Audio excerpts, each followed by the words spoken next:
So everyone, welcome. Thank you for joining. My name is Jørgen, as always, and today I am in Oslo, the capital of Norway, where the new Panerai Boutique has its grand opening today. And because of that, we have a special guest, Mr. Panerai ambassador himself, Mike Horn. Thank you for taking the time. No, Jørgen, thanks for the invitation. Great to be in Oslo. It's not your first time in Norway, is it? No. We've been around the block a bit, and it's always a good place to come and ski and meet friends and just nature in its splendor you can find in Norway, and with so little people around as well. It makes it an attractive destination for exploration. Yeah, I can imagine. Yeah. And I know you've been around Norway quite a few times, but you almost did make it here today. Was a little bit of a yeah, it was a little bit. We were up in Iceland doing a project, a scientific project with MIT, diving into ventilations of volcanoes. Right. And sampling the water to be able to determine the DNA of what comes out of these ventilation tubes. Right. And then as well to see if there's any bacteria or viruses that's flowing out there that we need to know of. And I did that about a month ago, and then had to jump on my sailing vessel Pangaea. Yep. And sail from Norway 66 degrees north all the way down to French Guiana. Yep. And arrived there yesterday. Exactly. Dropped the anchor in the river and managed to make it on time. Yeah. So yeah, a lot happening around the world with bad weather, hurricanes moving up, pushing us a little bit more to Africa. But yeah, there's always a way around things. Yeah, well, you have more experience in that than most, I guess. But and you had a small introduction here, but and as an explorer and adventurer, you also have been covered quite extensively in Norwegian media as well. But and if you are into Panerai, if you are a Paneirista, you surely know a lot about Mike Horn. But if people don't know, who is Mike Horn?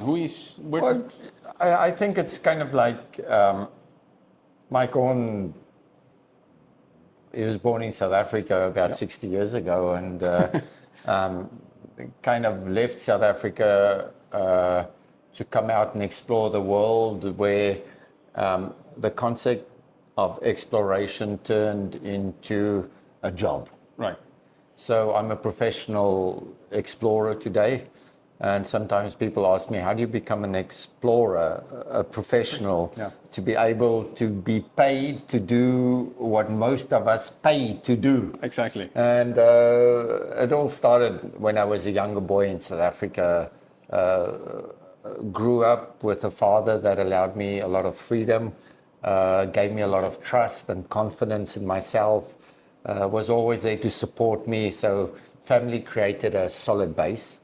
And from that base, I had wings that I could go out and fly and discover the world. And the moment that you discover that things that other people might think is impossible becomes possible if you focus on how you can do it. Exactly. That's when your life broadens up, and one thing leads to the next. So after swimming down the Amazon, following the equator right around the world. Yeah, I know. Going to the North Pole and the South Pole, we become the seeker of experiences in a way, the seeker of life experiences that enriches our lives. And we're exploring ourselves, and we're exploring our experience more than exploration of nature as people might think it would be. Yeah, exactly. Yeah, because you are so versatile in your exploration as well. Because you go in the ocean, you go on the highest mountains, on the South Pole, on the North Pole, everywhere. So you have to be really an explorer at heart who really wants to see it all, what Earth has to offer. I think it's just there where we differ from. If you get the hardcore mountaineering. Guys that really just climb amazing routes, routes, difficult climbs. or somebody like Borge Ausland Yep. in Norway that's focused really specialist on polar exploration. Exactly. I started my life as with the knowledge that I had from Africa, taking it to the Amazon jungle, and then spending time with the special forces in Brazil that taught me how to survive and adapt to Exactly. their natural element. So I constantly changed the exploration environment. The constant stays me, just me going from one element to the other. And then I'm not afraid to fail. Failure is part of life. And I don't mind if I don't get to the summit. I'm not there to absolutely get to my destination by Exactly. all costs, but it's the philosophy of learning and being able to grow within yourself that we need to explore. It's just fascinating to listen to, and Mike is one of the greatest explorers in the world today. That's not an overstatement at all. So, but I'm sure my viewers also want to see, how does this connect with watches, with time, with navigation? That's the most appropriate sponsor of that we can have Okay, yeah, cool, is a watch. yeah, Simply because time gives us direction.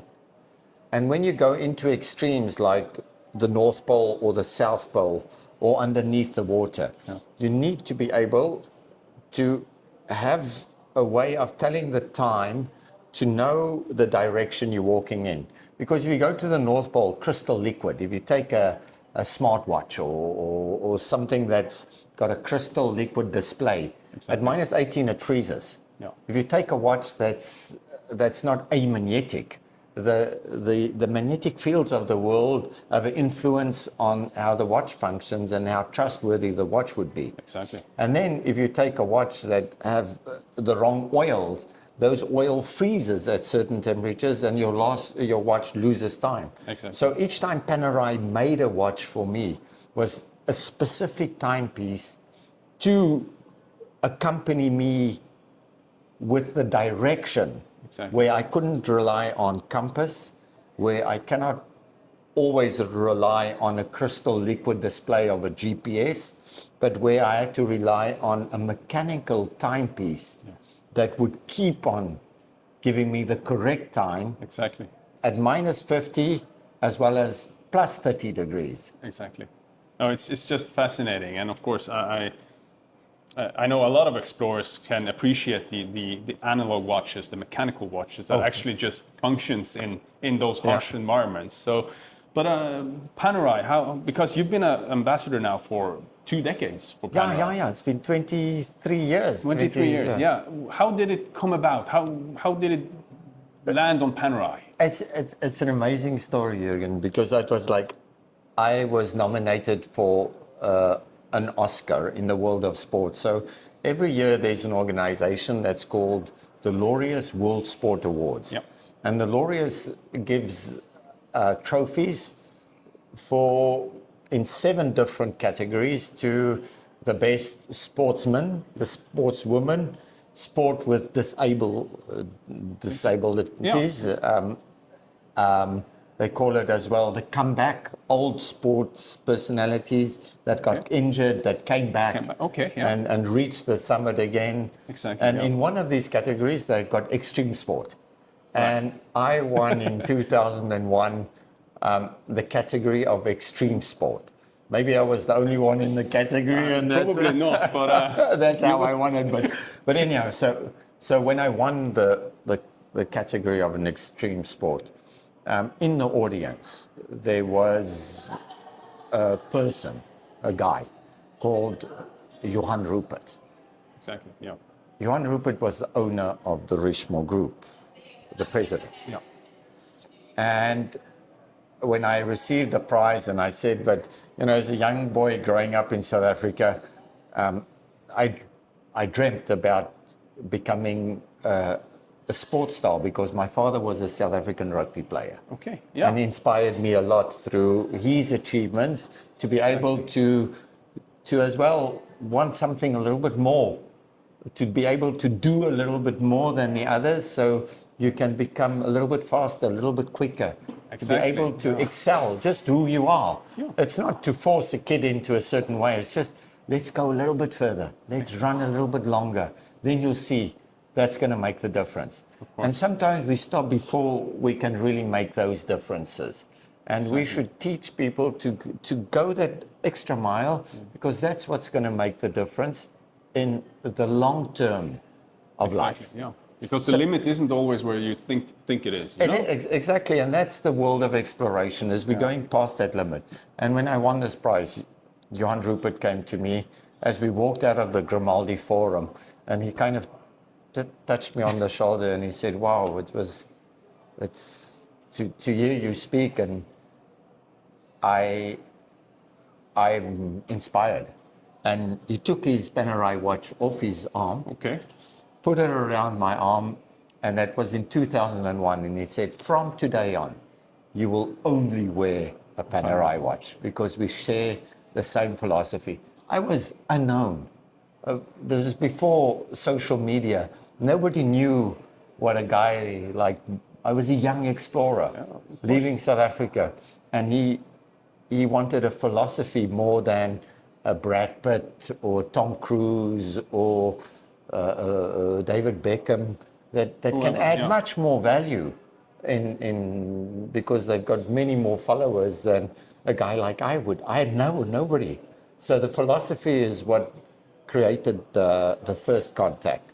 And when he gave me the watch, I knew that, wow, I knew about Panerai, and I looked at that watch and I said, now I've got the possibility to inspire others that will wear the watch Exactly. to explore their own limits. Exactly.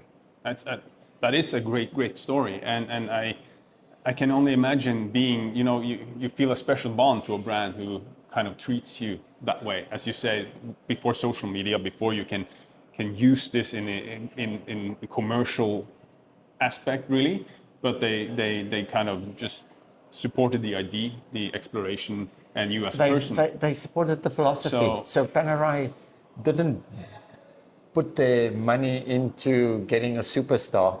They found the philosophy that connected to the philosophy of their timepiece. Yeah. And it's not me helping them. They help me more than I can help them, I think, because each time they make those limited timepieces that I used during my expedition, I really need it. And exactly, yeah. And that's where, from the factory, them understanding what I need and me knowing how to use it on the terrain makes 100% sense. Exactly. Yeah. Because I know you've made quite a few watches now for different expeditions. Yes. And I've seen also interviews with you before where you say that the different expeditions require a little bit difference in the watches. Exactly. Yeah, so, not a theme all the time, but a lot of the time it seems like the color blue is part of the Mike Horn editions, really. Yeah, I must admit that for me, in wherever I go, blue. If you look up in the sky and you look at blue, and you look at the ocean, it's blue. If you look at certain ice, it's blue. Blue is that endless, timeless aspect to me that's really important in my mind. Is I cannot. I need to see that it can lead to nowhere, that endlessness of life. Exactly. So it's not a barrier. If I see a barrier, then I'm not living my life in the right way. I need to look at the dial, and if that dial's blue, it goes into that focus of endlessness forever. Right. And that is infinity in a way. It is. We don't live, I believe that we live on life for a certain period of time. And in that 30,000 days, the average lifetime is only 30,000 days to the age of 82 years old. Exactly. That's the average lifetime on the planet. 30,000 days is not a lot of days to really live on the planet. No, it's not. Half the time you sleep. Yeah. So you kind of have to make the most of it. Yeah, so you've got actually very little time to really do what you need to do. And when you're no longer on the planet, your spirit will live on forever. And that's this infinity allows us to keep on traveling throughout time and without a location or a space. It just keeps on going. Yeah. Well, it makes perfect sense when you explain it to me, of course. But and so that's why we find the color blue very often on the. That's very often becomes the beginning watches that we did was when I did my first expedition in 2006 with Borgia Ausland to the North Pole. Yep. We chose a black dial that we can really see the hands and Exactly. the figures. The indexes and the everything. indexes on the timepiece, that the moment you look at the time and you look at the position of the stars or the moon or whatever you're navigating on, then you would know exactly the direction that you're going on. So all the timepieces that was done for the North Pole in the beginning was black, and now we're moving more into this blue, endless, no ending, forever existing color. No, but it's a great evolution, and also I think it's cool as a watch enthusiast to hear that actually you use the watches. You know, Yeah. you use them for navigation, and you actually have a thought behind what watch do I need for this expedition. Yeah. And It's always a nightmare when they have to go back, when I sit down in Neuchâtel and you have to speak to the guys, and Jerome is there, and I'm sitting there and I'm saying, I need a watch that that I can read at night. I need a watch that can withstand minus 50 degrees Celsius. I need a watch that basically have a GMT timer in it as well. I need a watch that's amagnetic. I need a watch with special lubrication. And then all look at me and say, Mike, why do you just can't come once and ask us to make a normal watch? But that's the way it's supposed to be. I guess we are pushing the boundaries together. I think the DNA, like you said, that's what it's supposed to be like. The DNA of Panerai came from the Marines, came from the Italian Navy divers. And it's always been a timepiece that was used. It's an instrument, really. You know. Instrument. Yeah. 100%. Still stays an instrument until today. So based on what you're telling me, I understand that you are quite involved in the Mike Horn editions that are also sold to the public. The fact that it carries your name when you take off and you sign the watch. Yeah. That's not just the signature. That's a certification of that this watch was made for me. I used this watch to do what I did, and it gets the signature because it proved to work under those conditions. It's not just putting a name to a watch. It's a signature of authenticity and truth that it did what it was supposed to do. Yeah. Otherwise, it doesn't carry the signature. And the signature can mean something or not, we don't care. But at the end of the day, it's approval. Of course, and I guess it means something to you to put your name on the watch. It has to, as you say, it's a certification more than a gimmick timepiece or a souvenir. You know, this is equipment. It worked, and it followed me on this or that expedition, and it did its job. That's really what you're signing off on. And it's like you said, if men, unlike women, we can't really wear a lot of jewelry. So the only real piece of jewelry that we can wear is a watch. Yep. So it becomes an extension of our thoughts, it becomes an extension of our beliefs and what we stand for. And that's what I love about Panerai, is that they took my philosophy. They had their own philosophy and thought that these two philosophies can be put together to portray something that's true and authentic. Exactly. It's not a sale or marketing pitch. It's something that organically grew into what we stand for today. And that gives you an honest and true story. You don't have to create a marketing story. It is something that's honestly there. No, and that's that merging of the two is just it's a fascinating journey together as well because new materials come by, you know, with increased strength or increased lightness or whatever. So it's fun to see how this will also evolve because um, I'm guessing you're an explorer at heart. You will never stop exploring. Or We, what we, is next for Mike Horn? you know, the thing is, I must be honest with you, is I never thought that I would get to 60 years old. And that's just being realistic. Explorers needs to be realists. We can't, Exactly. we start as dreamers, and you dream of becoming an explorer until you become an explorer, and then you understand what it really means. Exactly. It means that you're engaging into risky undertakings that we're never sure of the outcome. So Exactly. at a certain stage, it was a dream, and that dream then turned into a reality.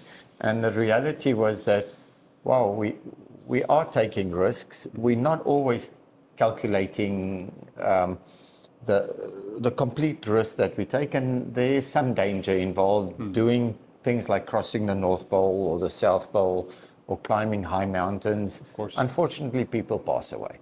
And that's the reality of it. Absolutely, So I yeah. never thought that, you know, living the life that I was living would get me to a certain age. It was always like each expedition that I left on, it's not that I hate life, it's just that I want to live life. I want to Exactly. feel alive in my life. And the fact that I always said that there's four things that's important for me as an explorer. It's to be able to do what I love doing, Exactly. to be able to do what I do well, good at, Yeah. to be able to do what I do the best at. Exactly. Then to be able to do something that adds value maybe to other people's lives. Not Exactly. only for myself, but there's some value to others. Exactly.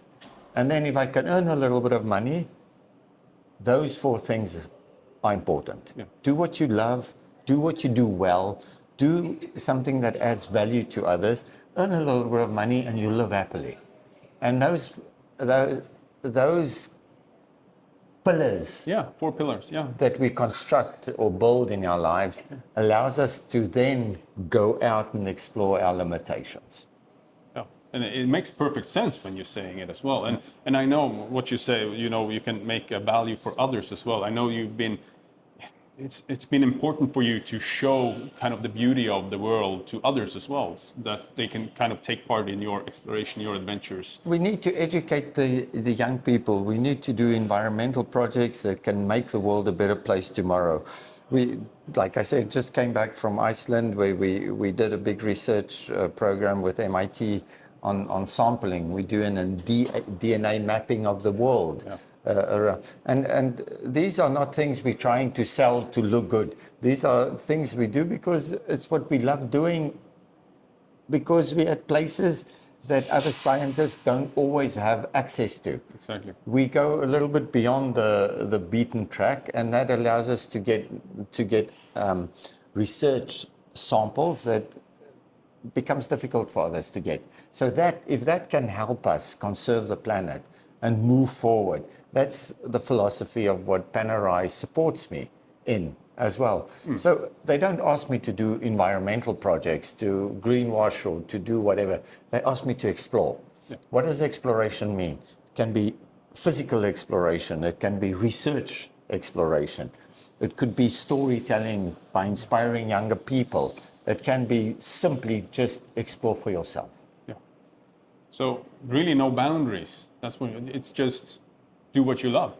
Really. It must be a perfect job. It is one of the most amazing jobs, if you're willing to sign with the risk that Might be dangerous. could be dangerous. And then you think of, wow, people today, we're just afraid of being afraid. We don't want to be afraid. We want to feel secure. But why not make fear your home and feel comfortable when you're secure and feel comfortable when you're afraid? And that's how we evolve in our lives, and that's how we build a life. As an explorer, Yeah. fear is our home, Yeah. but we like coming home where we're secure as well. Yeah. No, but and those elements or thoughts can be used by, I guess, many people in many situations, even though you don't climb the highest mountains or go to the depths of the seas. So you can actually use them in your everyday life as well, just to propel or to excel in what you do, and just to push your own boundaries in some way. So 100%, Jürgen. That's it. It's. I'm doing what every man on earth does, just at a different extreme. Just to the extreme. In a way. Yeah. I'm just finding sense for my life. Exactly. Like, if we're not wandering aimlessly around a hole, or just kind of existing.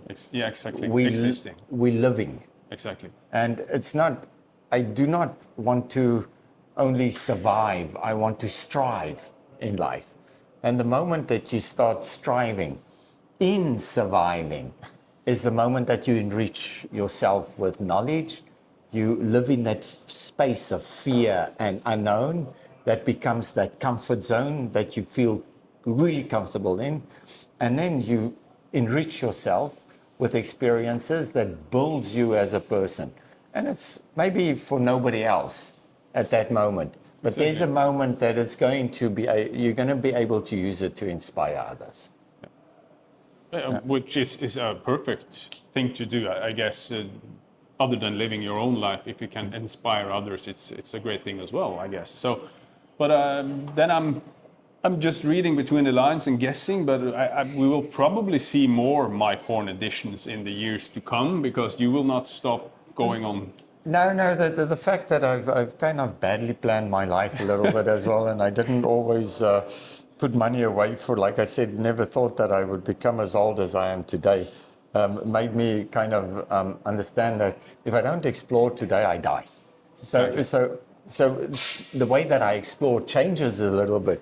We don't need to push the extreme, but we can explore to inspire. Exactly. We can explore today to do research. Yeah. We can explore today to educate. And once you can use those different pillars in life, then there's no limit to exploration. No, exactly.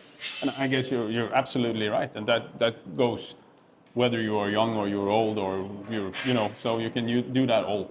Age should never be a limitation to what you can do, or a barrier. It should be just like every year it's like you've got 1 year less to do what you really want to do. Yeah. Let's not waste our time. Let's get on with life. And if you have a dream, go out there, and you don't have to always succeed. Failure has been one of my biggest learning curves, or Exactly. processes that I went through, is through failure. Yeah. Not only success, but don't be afraid to fail. Don't pretend to be strong if you're weak. Just who you are is who you are. Live in the present moment. And in a way, today, everything is shared on social media, everything people know of. Yeah. Be true, be authentic, be who you are, and you'll free yourself from any prison that you live in, just wanting to be like others. Just be who you are. Exactly. That's wise words from Mike here on the ending, and I don't think we will spend any more time just chit chatting around it, because it's so true. It's so, yeah. It's just I guess it's the ingredients to live actually a full life and a perfect life in any sense, and you just have to adapt it to your own life, really. Keep it simple. Keep it really simple. Keep it pure. Keep it pure. Keep it simple. Keep it authentic. Do not go into this world wanting to be others. It's too difficult. Just be who you are. Exactly. Easiest man in the world to be is yourself. Yeah, it is. So, but final question before I let you go. We are in the new Panerai Boutique, and I know that you will participate in the ribbon cutting later today. How do you find the boutique? Is it Wow, nice to go around and? Well, this is amazing. Coming into this building where, you've got a boutique store, 100% filled with Panerai timepieces, Yep. and each one, if I could have owned them all, I would have, but that's then greed again. But the fact that you can come into this world of what Panerai really stands for, makes it much more understandable. Yeah. And once you understand the philosophy, that philosophy becomes part of you. And that's why you choose to wear a timepiece. Exactly. Yeah, because they built a little universe of Panerai here in Oslo. So it's a great boutique, and you said it best, so I won't say it again. But Mike, thank you so much for taking the time. It was a pleasure talking to you, and thank you so much for watching. See you next time.